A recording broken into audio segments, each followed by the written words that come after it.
Alhamdulillahi Rabbil Alamin, wal aqibatu lil muttaqin, wala udwana illa ala zalimin.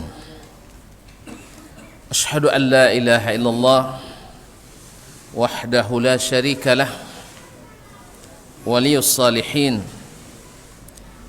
wa khaliqul khalqi ajma'in, wa razikuhum وما من دابة في الأرض إلا على الله رزقها ويعلم مستقرها ومستودعها كل في كتاب مبين وأشهد أن محمدا عبده ورسوله الصادق الأمين صلى الله عليه وعلى آله الطيبين وأزواجه الطاهرات أمهات المؤمنين وأصحابه الأبرار الكرام الغر الميامين ومن تبعهم بإحسان إلى يوم يمتاز فيه أصحاب الشمال عن أصحاب اليمين. أما بعد فأوصي نفسي وإياكم أيها المسلمون وأياتها المسلمات بتقوى الله عز وجل رب الأرض والسماوات فإنه قد فاز المتقون. يا أيها الذين آمنوا اتقوا الله حق تقاته ولا تموتن إلا وأنتم مسلمون. Para jemaah, ma'asyiral hadirin wal hadirat wal musyahidin wal musyahidat, bapak-bapak dan ibu-ibu, kaum muslimin dan muslimat, saudara-saudara dan saudari-saudari, adik-adik dan anak-anak yang saya muliakan, yang saya hormati dan yang saya cintai.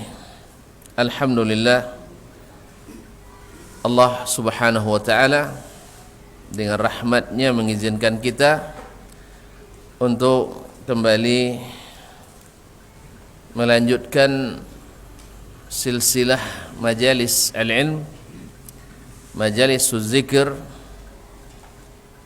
yang mudah-mudahan menjadi sarana yang mendekatkan kita kepadanya, yang mengumpulkan kita dalam ketaatan dan amal saleh.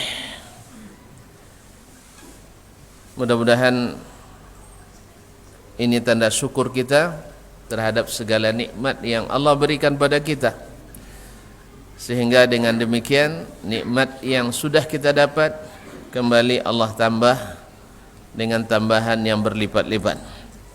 Amin. Salawat dan salam kepada Nabi junjungan alam, Nabi besar Muhammad alaihi afdhalus salati wa atammus salam, kepada para ummahatul mukminin, istri-istri beliau, serta ahlu baitihi al-kiram, serta zuriat keturunan yang senantiasa mengikuti jalannya, serta para sahabat, para tabi'in, dan seluruh kaum muslimin dan muslimat yang setia istiqamah mengikuti dan menegakkan sunnah-sunnah Nabi alaihi salatu wassalam. Ma'asyiral muslimin, ma'asyiral muslimat yang dirahmati Allah subhanahu wa ta'ala, masih bersama Imam Ibn Rajab rahimahullah dalam kitabnya Fadlu Ilmi Salaf ala Ilmi Khalaf. Sungguh banyak kelebihan ilmunya as-salaf dari ilmu al-khalaf, baik dari sisi mutunya, kualitasnya,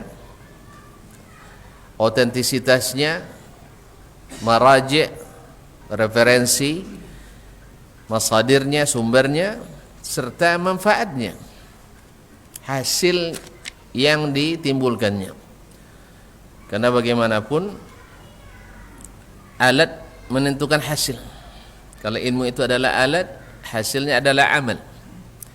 Maka biasanya alat yang kuat, alat yang bagus menghasilkan hasil kerja yang bagus. dan mereka adalah orang-orang yang hasil kerjanya, amal salehnya adalah orang-orang yang direkomendasikan oleh Allah Subhanahu wa taala.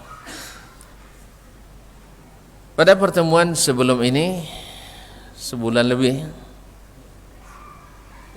lebih tentang kelebihan ilmu as-salaf ala ilmil khalaf.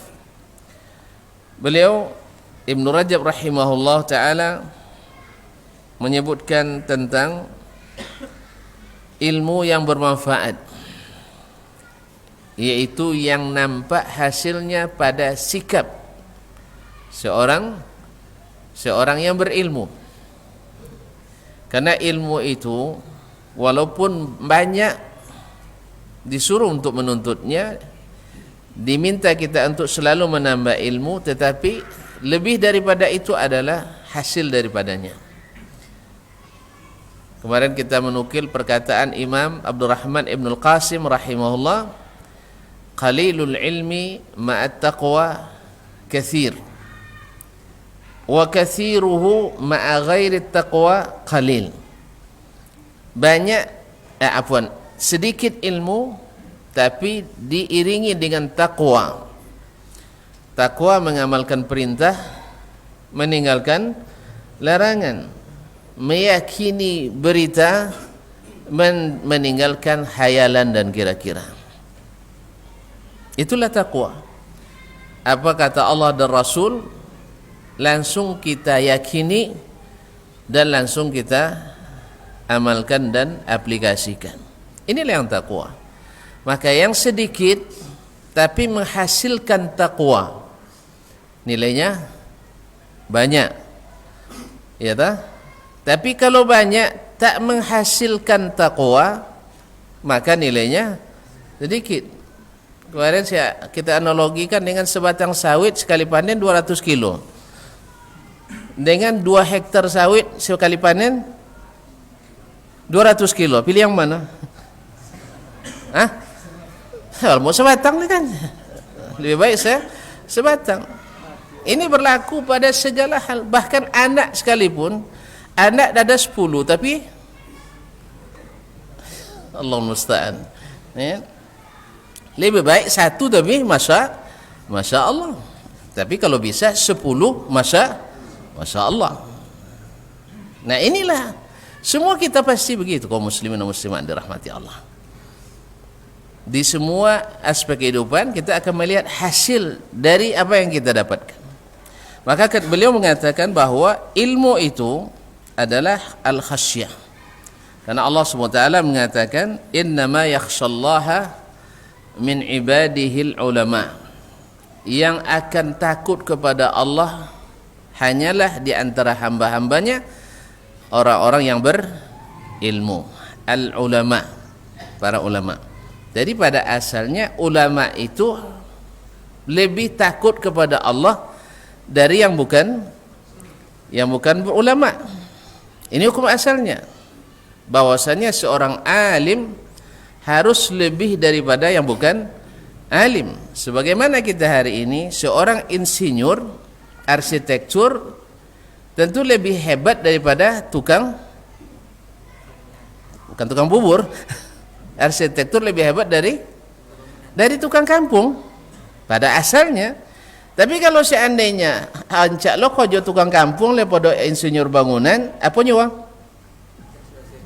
Amonya skala le yang gitu ya, amonya skala sama.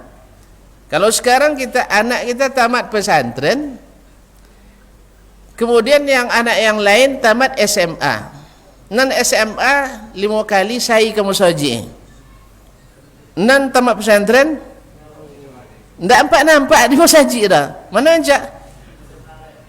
Amo SMA walaupun good looking, sekalipun good looking, tidak masalah kaum muslimin dan muslimat dirahmati Allah. Ini lebih bagus. Karena harusnya pesantren menjadi contoh. Harusnya arsitektur harus lebih hebat. Sarjana perikanan misalnya. Ada cito dulu Tatimano ya, di sebuah daerah. Jadi kepala dinas perikanan buat percontohan keramba.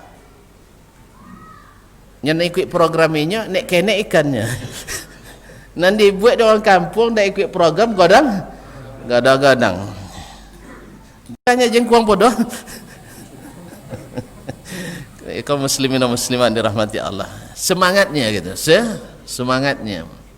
Jangan sampai orang lebih awak pertamak mesin minyak, uang premiumnya kan pakai subsidi lo kan, antri lama, dak lulu sampai pada awak. Ini maksud daripada Imam Ibn Rajab rahimahullah ta'ala, dan inilah hasil di kalangan as-salaf itu yang mungkin payah didapatkan di kalangan al-khalaf. Karena Ibnu Mas'ud mengatakan sekarang ini kalian hidup di zaman banyaknya ulama, sedikit khutaba. Banyak yang berilmu sehingga takut pada Allah Ta'ala, sedikit yang pandai bercerita penceramah, yang pandai retorika, logika, dan pokok pakai kakak semua. Jadi kaum muslimin dan muslimat yang dirahmati Allah, tapi nanti akan datang zamannya kalian akan hidup di zaman di mana penceramahnya, tukang ceritanya, ahli retorikanya, khutabanya lebih banyak daripada ulamanya. Sebenarnya berbanding lurus, karena kita lebih minat belajar. Lebih minat dongon cito bodoh pondok ngaji. Alhamdulillah kini lah banyak orang suruh ngaji. Ambo ketika lo mula pulang doa lu, ya, orang kampung dia, nak kampung negara orang lain kan. Ketika ada ngaji bawa buku, itu dikritik doang. Apa lurunya? Apa lurunya? Lah tinggi sekolah tapi bawa buku jualnya. Asli. Jadi dianggap bawa buku itu salah, artinya tidak ahli. Apa sebab? Karena mereka tak pernah mendengar bagaimana Imam Al-Bukhari mengajarkan hadis kepada ribuan bahkan puluhan ribu orang. Yang meriwayatkan Sahih Bukhari, Imam Bukhari itu kata Syekh Abdul Karim Al-Khadir, lebih dari 114.000 orang yang meriwayatkan Sahih Bukhari. Itu Bukhari pakai bukunya, walaupun dia hafiz. Ini hafiz. Tidak hafiz 30 juz 30 orang. Itu hafalan hadisnya seperti kita menghafal surah Al-Fatihah.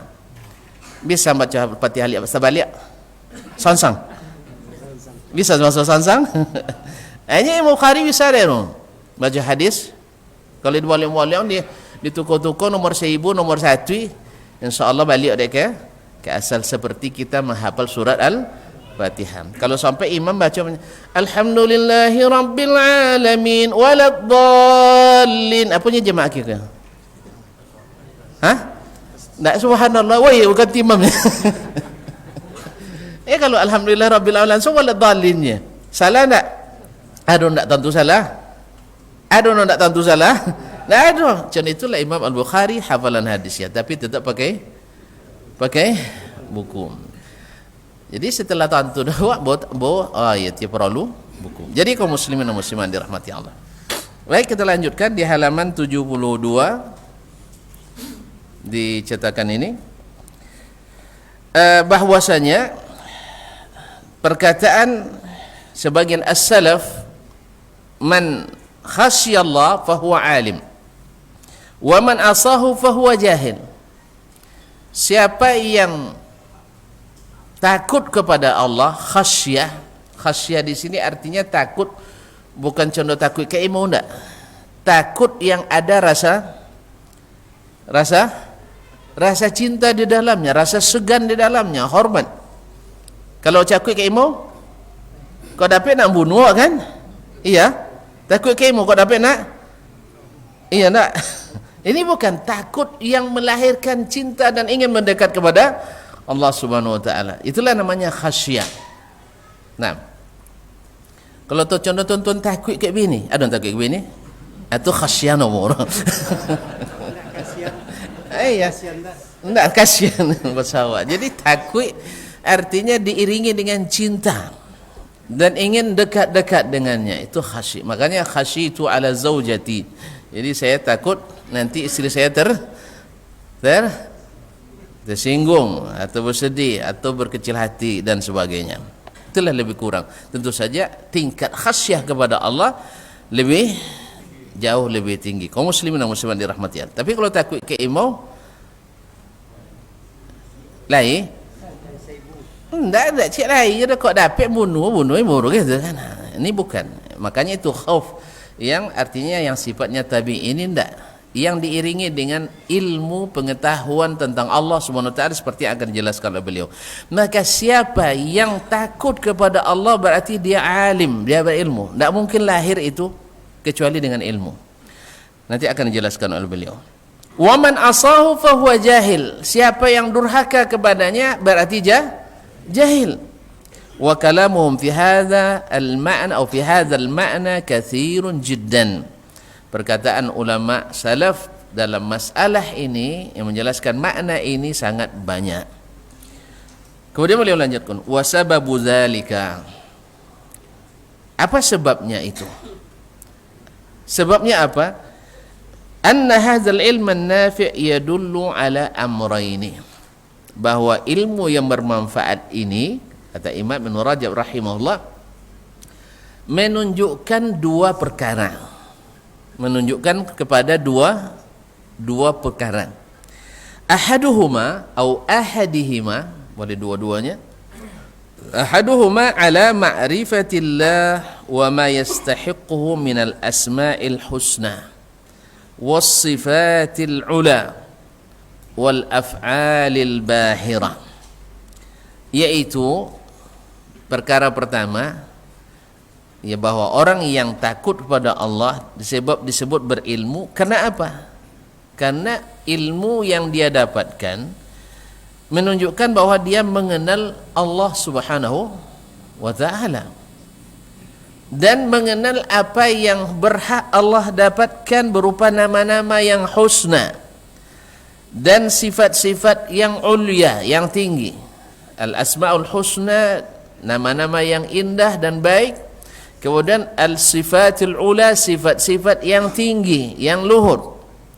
Wal af'alil bahirah, dan pekerjaan-pekerjaan Allah, perbuatan-perbuatan Allah al-bahirah, yang besar dan menakjubkan. Abharani yani a'jabani, yani membuat saya terperangah. Jadi al-af'alul bahirah yang sangat mengesankan.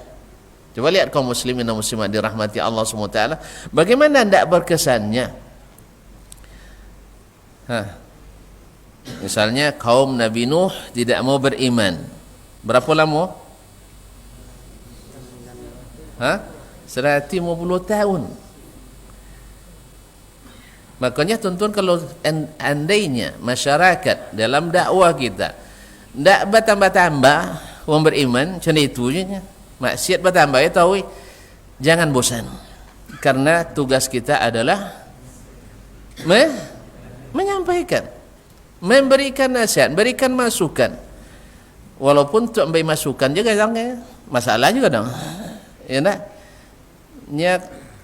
Orang kalau sudah terlanjur mengagumi sesuatu, apalagi atas nama agama, itu asabu itu salah. Leonong. Makanya disitulah sebabnya kenapa kita berbuat itu, berilmu dulu sebelum dilakukan. Sebab nanti kita pantang disalahkan. Sopo lo bang? Lebih-lebih sama awak. Iya nak? Lebih-lebih bini awak. Wantino tak pernah? Iya dah. Wantino tak boleh salah dah. Waktu tahu, makanya para ahli keluarga dalam hubungan suami istri mengatakan, kalau wangi bini tak maaf je lah copeknya. Iya dia nan dikorut, dia nan buat tuan, dia abang salahnya. Yang dan buat je lainnya, ya dah. So dia tu buat leliak, mah tak maaf leliak. Nyantino apa maaf dia. Capek lupa. Nyantino capek lupa, Pak. Kecuali nak buat-buat. Nak nyantino capek lupa. Salah satu hikmah kenapa ibu-ibu atau istri bila suaminya meninggal atau bercerai, maka mesti menunggu iddah. Harus ada iddah. Kalau secara fikih selalu dikaji oleh ulama untuk memastikan rahimnya kosong atau berisi. Kalau berisi berarti tunggu anak lahir dulu. Kalau tidak, berarti kalau meninggal berapa? Arba'ata asyhurin wa asyra, 4 bulan 10 hari. Kalau ambo melihat, wallahu alam, ambo tidak tahu ada yang menyebutkan, tapi mungkin ada yang menyebutkan lebih dulu, tapi bukan hasil bacaan. Ambo melihat ada sebab lain secara emosionalnya, secara psikis, bahwa wanita itu kalau lah dapet laki bau dia lupa lagi laki lama asli.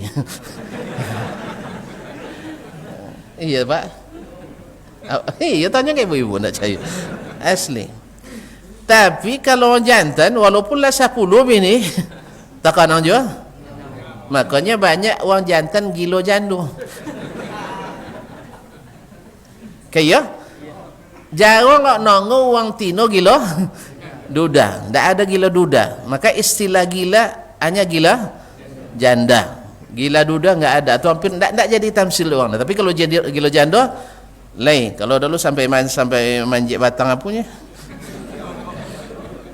Allah musta'an. Kaum muslimin dan muslimat dirahmati Allah SWT. Maka barangkali salah satu hikmahnya wallahu alam adalah supaya wanita ini jangan segera melupakan suaminya, supaya masih diingatnya kebaikan-kebaikannya dan sebagainya. Kalau laki-laki tidak, mati bini malam kosok pagi boleh akan. Makanya jemaah ngilah soalnya kalau ada orang laki-laki nikah setelah istrinya meninggal, sebab dia tak akan melupakannya. Kadang-kadang sampai cemburu, lo bini bau gila. Inya tahu bang sabut inya. Iya kan? Nah, kalau nak percaya cuba. Nah, wasababu zalik, bahwasanya orang yang takut pada Allah disebut alim karena takut itu lahir dari pengetahuannya tentang Allah Subhanahu wa taala, dan tentang nama-namanya, tentang sifat-sifatnya yang tinggi, kemudian perbuatan-perbuatan Allah. Kaum muslimin dan muslimat, di sinilah bedanya orang yang beriman pada asma dan sifat Allah. Semakin banyak yang diimaninya, semakin besar peluang khasyahnya kepada Allah Subhanahu wa taala. Makanya kita kaum muslimin dan muslimat, ketika bicara tentang asma dan sifat, kita dapatkan as-salafus salih mengimani semua sifat Allah yang ada dalam Quran dan hadis tanpa ditolak, tanpa ditakwil, tanpa ditashbih, tanpa ditaktil. Tetapi yang lain menyebut itu tajsim, karena mereka tidak mengerti akidah as-salafus salih. Kalau mereka paham, maka dia akan katakan bahwa mempercayai sifat Allah tidak mesti mengatakan Allah berjisim. Tidak ada perkataan as-salafus salih yang mengatakan Allah berjisim. Yang ada adalah mereka mengetahui dan meyakini Allah memiliki sifat seperti yang Allah sebut dalam Al-Quran dan hadis. Makanya berimbas Ahlus Sunnah wal Jamaah, as-salafus salih, mereka mengatakan bahwa iman itu sangat berkaitan dengan amal. Sangat berkaitan dengan amal. Siapa yang banyak amalnya, imannya naik. Siapa yang kurang imannya, amalnya turun. Bagi mereka tidak. Iman itu statis, tidak dinamis. Iman itu sekali mengucap la ilaha, asyhadu an la ilaha illallah wa asyhadu anna muhammadar rasulullah, nak amal bertambah, iman tetap seperti itu. Nak berkurang, iman tetap seperti itu. Mana yang ancak? Ulang lihat. As-salafus salih, Ahlus Sunnah wal Jamaah mengatakan iman itu perbuatan, perkataan dan pengakuan ikrar. Bertambah dengan ketaatan, berkurang dengan kemaksiatan. Atau iman itu hanya ucapan dan keyakinan. Soal amal tak ada kena mengena. Nak buat maksiat dia imannya sama dengan iman Nabi SAW. Main di karaoke tapi imannya sama dengan Nabi SAW. Sama dengan Abu Bakar dan Umar. Bisa? Enggak. Mana ancak? Ancak pertama boleh? Makanya di sinilah bedanya. Dan ini saling berkaitan. Makanya orang-orang yang mengingkari sebagian sifat Allah dengan alasan lazim tajsim dan tashbih, padahal mereka sedang menolak apa yang Allah katakan tentang dirinya, apa yang Rasulullah sallallahu alaihi wasallam sifati Rabbnya dalam hadis-hadisnya, karena alasan takut tajsim.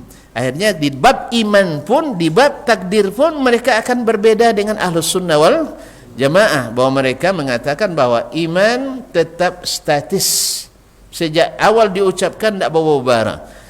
Percaya tuan-tuan? Percaya? Nak percaya lah. Sebab setiap kita berbuat maksiat lalu ditanya, apa dia buat je? Dia lama iman kini lah. Kan dia lamanya? Iya tak? Tak ada yang beriman tak contoh lah, cuman dia dah ada semua mengatakan karena lemahnya iman. Memang inilah fitrah. Inilah fitrah. Sama dengan seorang muslim bila berdoa naik hatinya ke atas sesuai dengan Al-Quran dan sunnah Nabi alaihi salatu wassalam, dan bahwasanya qaul ahl as-salafus salih tidak pernah menolak sifat-sifat Allah dengan akalnya, dan tidak pula mengatakan mereka tidak tahu maknanya.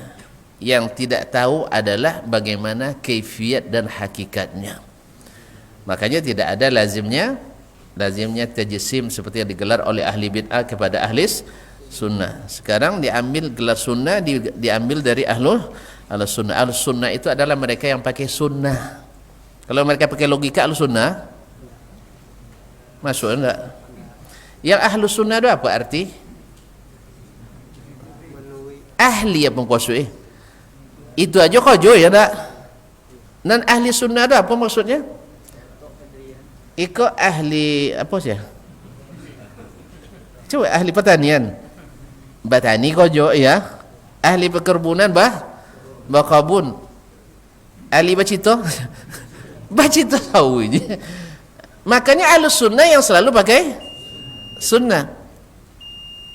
Jelas?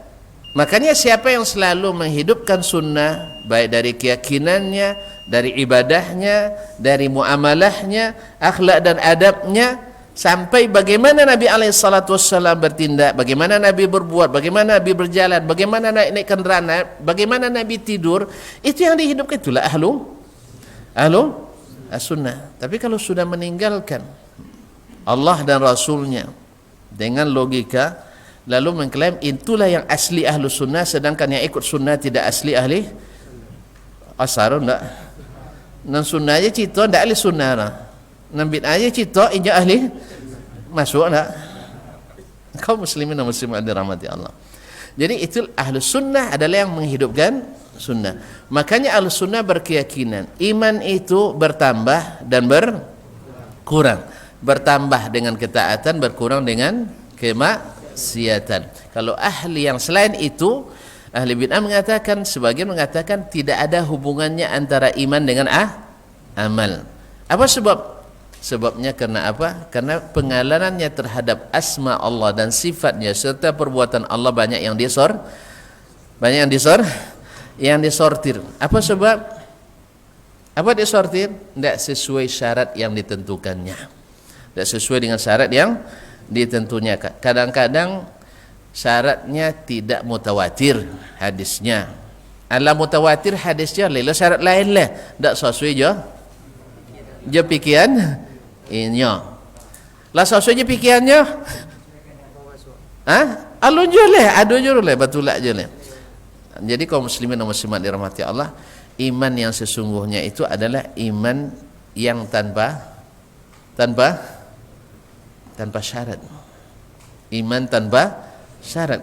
Masa kita nak buat syarat terhadap Allah dan Rasul? Asa nak. Kalau duit Nabi kini tu nak nikah wak jangan nak inya dia. Bersyarat tolak ndak? Betul bayang lah jadi menantu Nabi. Begitulah lebih kurang kaum muslimin dan muslimat.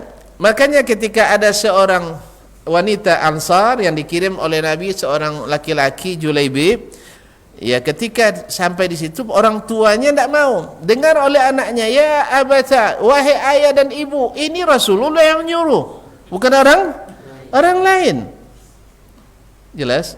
Yang tentu ayah jawab kan inginnya anak dapat wang ganteng, kayu, kau tidak pendek, hitam, awak gerityang. Piti tidak nyawa.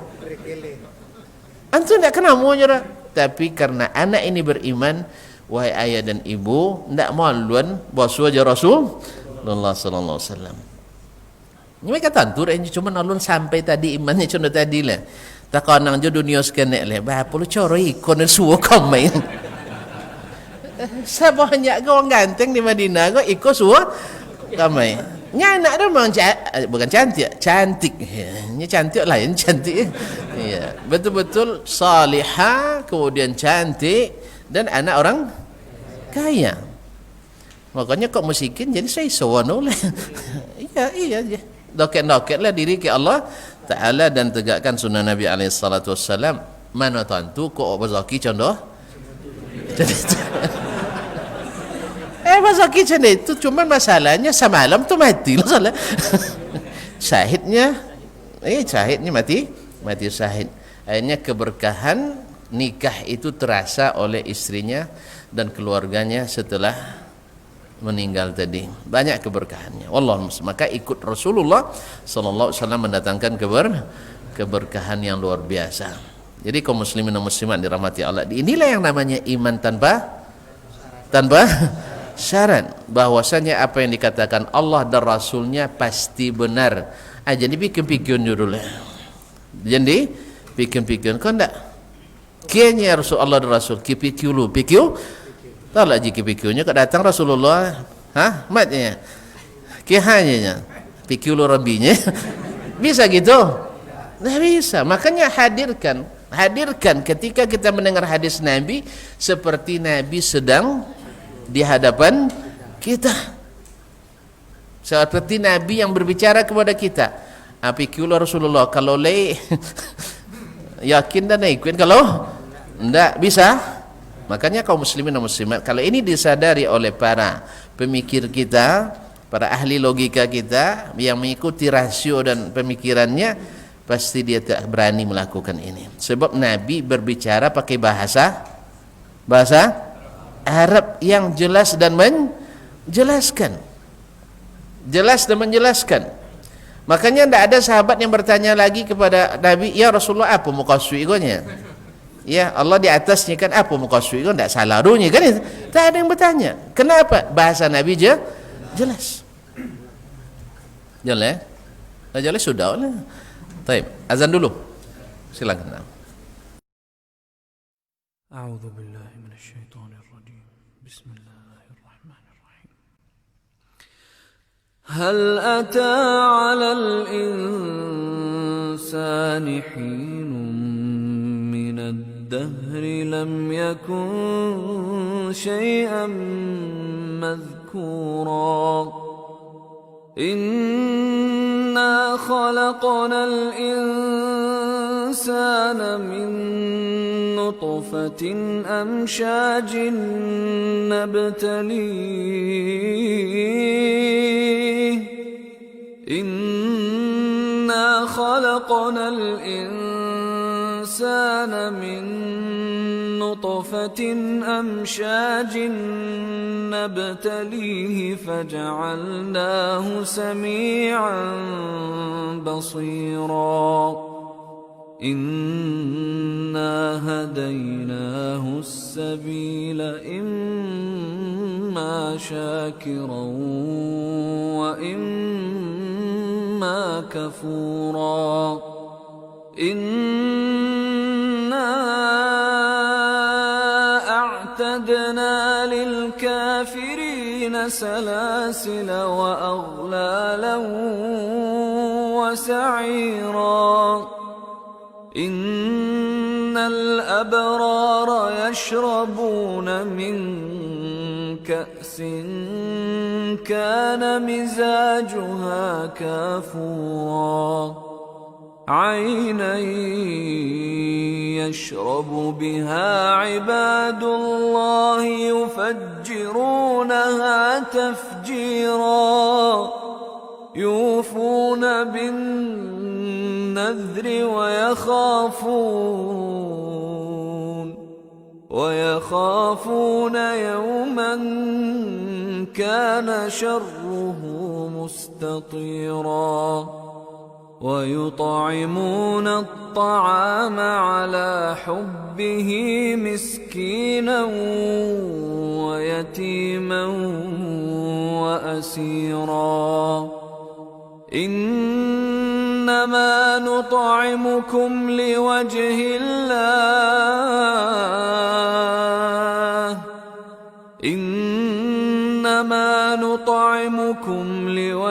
الله لا نريد منكم جزاء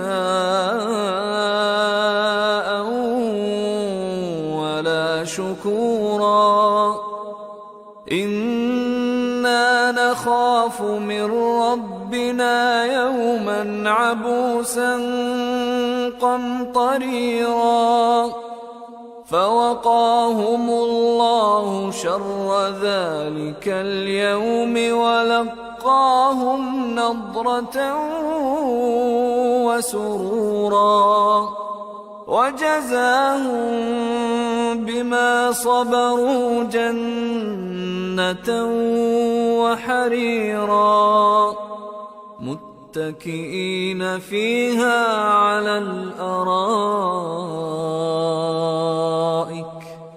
لا يرون فيها شمسا ولا زمهريرا ودانية عليهم ظلالها وذللت قطوفها تذليلا ويطاف عليهم بآنية من فضة وأكواب كانت قوارير من فضة قدروها تقديرا ويسقون فيها كأسا كان مزاجها زنجبيلا عينا فيها تسمى سلسبيلا ويطوف عليهم ولدان مخلدون إذا رأيتهم حسبتهم لؤلؤا منثورا.